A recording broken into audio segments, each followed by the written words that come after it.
किसान साथियों राम राम। आशा और उम्मीद करता हूं कि आप सब ठीक ठाक हो। साथियों, होली और फाग का त्यौहार निकल चुका है और आज ये वीडियो मॉनसून के ऊपर बनाया जा रहा है, प्योर मॉनसून के ऊपर कि 2025 के अंदर मॉनसून क्या रहने वाला है।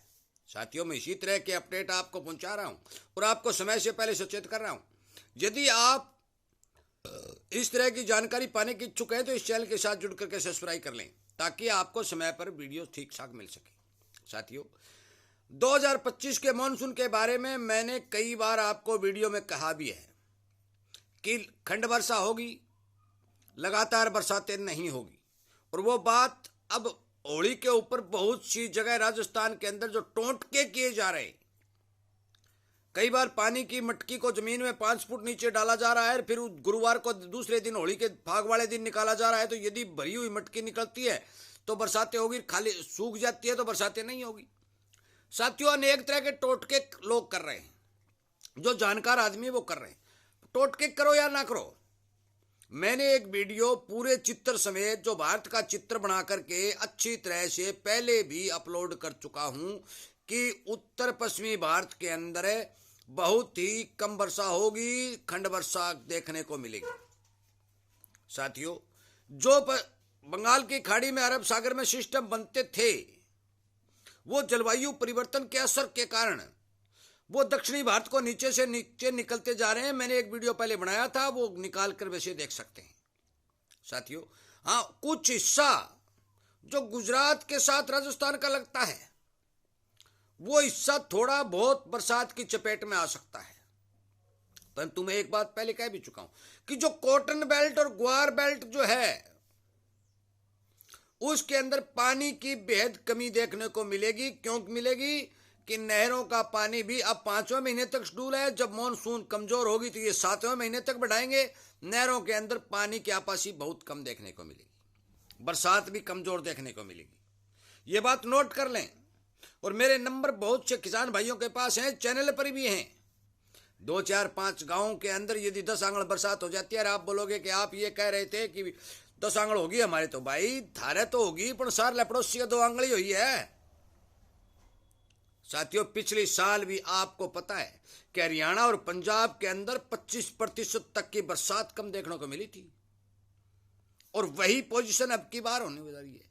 राजस्थान के कुछ एरिया के अंदर बरसातें हुई, जागवार खराब हुआ, वो खंड वर्षा हुई, अत्यधिक बरसात हुई, नरमा भी खराब हुआ, खेत पानी के लबालब भर गए, परंतु कुछ एरिया के अंदर एक बूंद भी नहीं गिरी।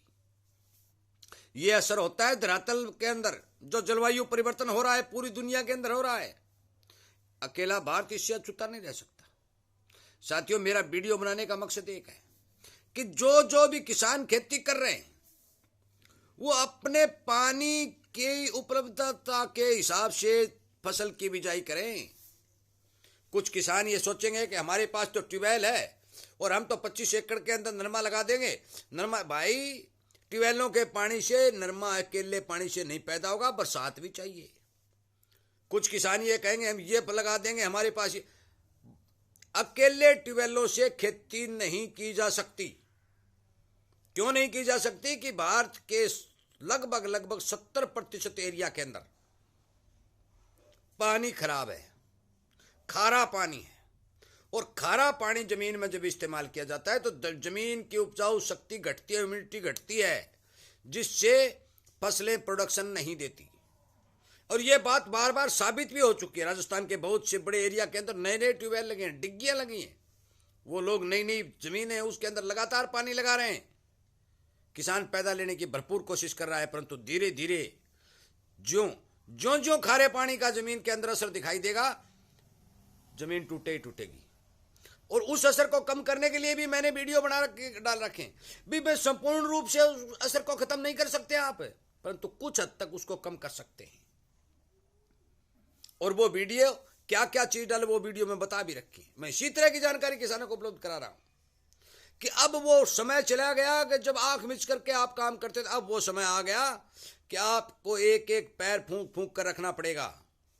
साथियों, डैमों में पानी की आपासी कम, नहरों में पानी की कटौती, बरसात की कमी, ये सब कारण क्या है? ये किसान को नुकसान पहुंचाने के कारण है। और मैंने एक बात पहले कही भी थी कि आप सरकार से मांग करिए कि श्रीमान श्री अटल बिहारी वाजपेयी जी ने जो नदियों का एकीकरण करने की योजना चलाई थी उसको युद्ध स्तर पर काम करके लागू किया जा सके, परंतु उस वीडियो का बहुत ही कम लोगों ने समर्थन किया, बहुत ही कम लोगों ने शेयर किया। सरकार जब तक आंख नीचे बैठी रहेगी तब तक भारतीय किसान को पानी नहीं मिलेगा, यह बात नोट कर लो। और जब सरकार इस बारे कदम उठाएगी और बजट के अंदर इसका प्रावधान करेगी कि 500-700 हजार करोड़ रुपए नहरी पानी पर खर्च किए जाएंगे, तब जाकर इस समस्या का हल होगा। साथियों, मैं फिर आपको आगाह करता हूं कि 2025 के अंदर आप वही फसल की बिजाई करें जिस फसल को सिंचाई करके आप पैदा ले सकें। ज्यादा पानी वाली फसल यदि बोलेंगे तो कुछ एरिया में तो मैं नहीं कह सकता, परंतु बहुत बड़े हिस्से के अंदर आपका खर्च बहुत ज्यादा बढ़ जाएगा, क्योंकि डीजल से आप खेती पकाना चाहोगे तो आपकी जेब के ऊपर बहुत ज्यादा खर्च पड़ेगा। कृपया करके मेरी बात पर ध्यान दें। मॉनसून 2025 का ये वीडियो और किसान तक शेयर करते हैं, वैसे करते कोई समस्या नहीं। मेरे नंबर भी मैं दे रहा हूं 98-130-78-943। कोई ये कह दे कि भी किसी किसान के पास और किसी किसान के पास नहीं हो, नंबर दे रहा हूं। यदि ये बात झूठी निकलती है तो आप मेरे फोन करके बता देना कि पूरे भारत के अंदर काफी बरसातें हो रही है, आप कह रहे थे कि खंड वर्षा हो रही है। साथियों, पिछले साल भी हिमाचल के अंदर बरसातें नहीं हुई थी, पंजाब हरियाणा के अंदर नहीं हुई थी, आज डैम खाली होने जा रहे हैं। यही सिचुएशन रहने वाली है। पानी की दिनों दिन कटौतियां हो रही है। पानी पीने के लिए उपलब्ध होने के सांसे पड़ जाएंगे यदि सरकार ने समय पर काम नहीं किया तो। और इसीलिए मैं कहता हूं कि आप आज हमारे गांव में किसान नेता आने आ रहे हैं, वो कह रहे हैं पानी के लिए आंदोलन करो। भाई, पानी के लिए आंदोलन तो तब करना चाहिए था जब आप 13 महीने तक दिल्ली बैठे रहे, उस टाइम भी आप कहना चाहिए था भी पानी जो में एक कले कानूनों से क्या होगा, कानून तो रद्द करवा लिए, पर पानी का कोई जिक्र हुआ क्या? आज पानी के लिए अलग से आंदोलन करना पड़ेगा, सरकार को फिर से जगाना पड़ेगा, और उसमें समय दर समय 2-3 साल और बीत गए, 5-4 साल और बीत जाएंगे, और किसान की आमदनी घटती जाएगी, किसान मारा जाएगा। जब सरकार जागेगी, पानी देगी, व्यवस्था करेगी, तब तक तो किसान कर्ज के बोझ के नीचे दब जाएगा। ये सच्चाई है। साथियों, मेरी बात पर ध्यान दें। मैं झूठे वीडियो नहीं बनाता, जो सामने सच्चाई दिखाई दे रही है वो सच्चाई आपको बता रहा हूं, और आपको सावधान सचेत मौके पर कर रहा हूं। आप ध्यान दें, सावधान रहें और सोच समझ कर कार्य करें। ज्यादा से ज्यादा वीडियो को किसानों तक शेयर करें और किसान को जगाएं, और इसी तरह की जानकारी आपको समय पर मिलती रहे। तो आप इस बात के यदि इच्छुक हैं तो इस चैनल के साथ जुड़ करके इन बातों का फायदा उठाएं। वीडियो शेयर करने के लिए, लाइक करने के लिए और किसान हित में काम करने के लिए आपका धन्यवाद करते हुए मैं इस वीडियो को विराम देता हूं। जय हिंद।